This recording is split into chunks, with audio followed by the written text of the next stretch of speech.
ಮದ್ದೂರಿನಲ್ಲಿ ನಡೀತಾ ಇರುವಂತಹ ಸಾಮೂಹಿಕ ಗಣೇಶ ಮೂರ್ತಿ ವಿಸರ್ಜನೆ ಮೆರವಣಿಗೆ ಇದರಲ್ಲಿ ಬಿಜೆಪಿ ನಾಯಕರು ಭಾಗಿಯಾಗಿದ್ದಾರೆ. ಬಿಜೆಪಿ ನಾಯಕರ ಹೋರಾಟಕ್ಕೆ ಕಾಂಗ್ರೆಸ್ ನಾಯಕರು ಲೇವಡಿ ಮಾಡಿದ್ದಾರೆ. ಬಿಜೆಪಿ ನಾಯಕರು ಭಾಗಿಯಾಗಿದ್ದರ ಬಗ್ಗೆ ಸಚಿವ ಚಲುವರಾಯಸ್ವಾಮಿ ಕಿಡಿಕಾರಿದ್ದಾರೆ.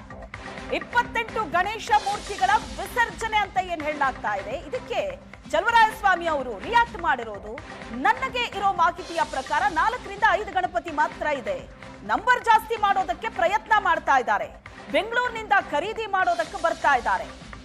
ಬಿಜೆಪಿ ಜೆಡಿಎಸ್ ನಾಯಕರಿಂದ ಬಲವಂತವಾಗಿ ಪ್ರಯತ್ನ ಆಗ್ತಾ ಇದೆ. ಹಿಂದೂಗಳನ್ನ ಅರೆಸ್ಟ್ ಮಾಡಿಲ್ಲ, ಯಾರ ಮೇಲೂ ಎಫ್ಐಆರ್ ಹಾಕಿಲ್ಲ, ಪೂರ್ಣ ಪ್ರಮಾಣದಲ್ಲಿ ಮುಸ್ಲಿಂ ಕಡೆಯಿಂದಲೇ ಗಲಾಟೆ ಆಗಿದೆ. ಬಿಜೆಪಿ ಅವರಿಗೆ ನಾಚಿಕೆ ಆಗಬೇಕು ಅಂತ ಚಲುವರಾಯಸ್ವಾಮಿ ಕಿಡಿಕಾರಿದ್ದಾರೆ. ಮಂಡ್ಯ ಉಸ್ತುವಾರಿ ಸಚಿವರು ಈಗ ನಮ್ಮ ಜೊತೆಗಿದ್ದಾರೆ, ಅವರು ಮಾತಾಡ್ಸೋಣ.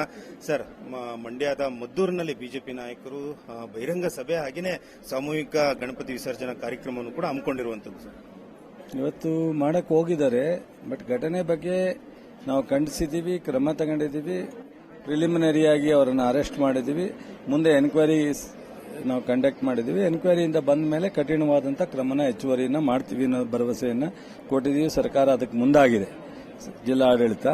ಬಟ್ ಅದರ ಮಧ್ಯದಲ್ಲಿ ಇವರು ಬಿಜೆಪಿ ನಾಯಕರು, ಜನತಾದಳದ ನಾಯಕರು ಮೊನ್ನೆಯಿಂದ ಪ್ರತಿಭಟನೆ ಬಂದು ಇವತ್ತು ಪ್ರೊಸೆಷನ್ ಹೋಗಿದ್ದಾರೆ. ಅದೆಲ್ಲ ಇವತ್ತು ಮುಗಿದ ಮೇಲೆ ಆ ವಿಚಾರನ ನಾಳೆ ಮಾತಾಡ್ತೀನಿ.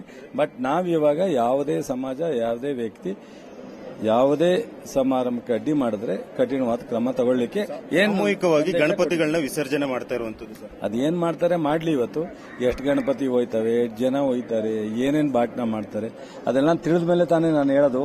ಈಗ ನಾನು ಅದನ್ನ ಏನೂ ಮಾತಾಡ್ಲಿಕ್ಕೆ ಹೋಗಲ್ಲ. ಸೊ ರಾಜಕಾರಣ ಬಿಟ್ಟು ಇಂಥ ತಪ್ಪು ಮಾಡಿದ್ರೆ ಕ್ರಮ ತಗೊಳ್ಳೋದಕ್ಕೆ ಅವ್ರು ಸಜೆಷನ್ ಮಾಡೋದು ತಪ್ಪೇನಿಲ್ಲ. ಆದ್ರೆ ರಾಜಕಾರಣ ಮಾಡ್ತಕ್ಕಂಥದ್ದು ಬೇಡ ಅಂತ ಹೇಳಿದ್ರಿ ಮಾತಾಡ್ತಾ. ಅಂದ್ರೆ 2-3 ಗಣಪತಿಗಳು ಮಾತ್ರ ಮದ್ದೂರಿನಲ್ಲಿ ಇರುವಂತದ್ದು, ಎಲ್ಲವನ್ನು ಕೂಡ ಹೊರಗಡೆಯಿಂದನೂ ತರುವಂತ ಪ್ರಯತ್ನ ಮಾಡ್ತಾ ಇದ್ದಾರೆ ಅಂತ. ಅದರಿಂದ ಅದಾದ್ಮೇಲೆ ನನಗೆ ಗೊತ್ತಾಗೋ ಸಂಖ್ಯೆ ಎಷ್ಟು ಅಂತ. ಈಗ ಸ್ಥಳೀಯವಾದಂಥದ್ದು ಎಷ್ಟು, ಹೊರಗಡೆಯಿಂದ ತಂದದ್ದೆಷ್ಟು, ಸೊ ಬಲವಂತವಾಗಿ ಬಂದದ್ದೆಷ್ಟು, ಎಲ್ಲವೂ ನಂತರ ಗೊತ್ತಾಗುತ್ತೆ. ಸೊ ಬೆಂಗಳೂರಿಂದ ತಂದದ್ದು ಅಥವಾ ಜಿಲ್ಲೆನಲ್ಲಿ ಬೇರೆ ಕಡೆಯಿಂದ ತಂದದ್ದು ಇದೆಲ್ಲ. ಸೊ ನೋಡೋಣ ಅದೇನು ಅಂತ ಗೊತ್ತಾಗುತ್ತೆ. ಯಾರು ವೈಫಲ್ಯ ಕಾಣ್ತಾ ಇರುವಂತದ್ದು?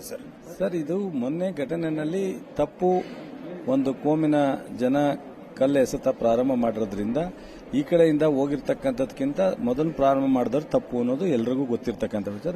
ಅದಕ್ಕೋಸ್ಕರನೇ 21 ಜನನ ಅರೆಸ್ಟ್ ಮಾಡಿದ್ದೀವಿ, ಎಂಕ್ವೈರಿ ಮಾಡಿ. ಕೊನೆಯ ಪ್ರಶ್ನೆ ಸರ್, ಕೇಂದ್ರದ ಗೃಹ ಸಚಿವರಿಗೆ ಒಂದು ಪತ್ರವನ್ನು ಕೂಡ ಬಿಜೆಪಿ ನಾಯಕರು ಕೊಟ್ಟಿರುವಂತದ್ದು, ಸರ್ಕಾರ ಸಂಪೂರ್ಣವಾಗಿ ವಿಫಲವಾಗಿದೆ, ಕಾನೂನು ಸುವ್ಯವಸ್ಥೆ ಹದಗೆಟ್ಟಿದೆ ಅಂತ. ಸರ್, ಇದು ಅವ್ರು ತಿರುಗಿ ನೋಡಿದ್ರೆ ಗೊತ್ತಾಗುತ್ತೆ.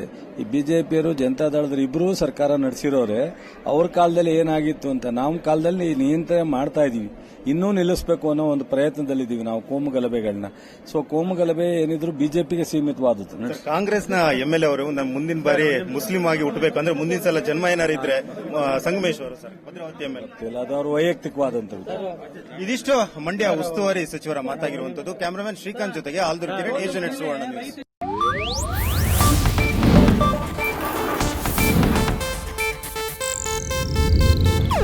ಇದು ಏಷ್ಯಾನೆಟ್ ನ್ಯೂಸ್ ನೆಟ್ವರ್ಕ್ ಪ್ರಸ್ತುತಿ.